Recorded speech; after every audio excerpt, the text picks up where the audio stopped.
Sì, i bambini sordi, ciechi e ipovedenti fino allo scorso anno scolastico sono stati seguiti in classe da un lettore, cioè un operatore che si occupava di far sì che potessero semplicemente accedere all'apprendimento, perché altrimenti per loro sarebbe impossibile. Questo servizio, che si chiama servizio di integrazione scolastica, era fin qui garantito dalle province. Dopo la legge di riforma, la 56 del 2014, queste competenze non sono più ricomprese.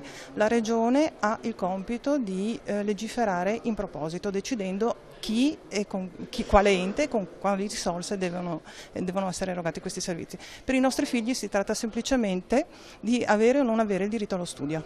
Sì, in realtà la Regione aveva già dimostrato un'attenzione stanziando dei fondi per arrivare almeno alla fine di quest'anno 2015 nella scorsa legislatura. Poi capiamo dagli organi di stampa che questi fondi non siano più disponibili. Allora, prima occorre comunque chiarire questo e poi in ogni caso ci vorrà una legge di riordino di queste competenze.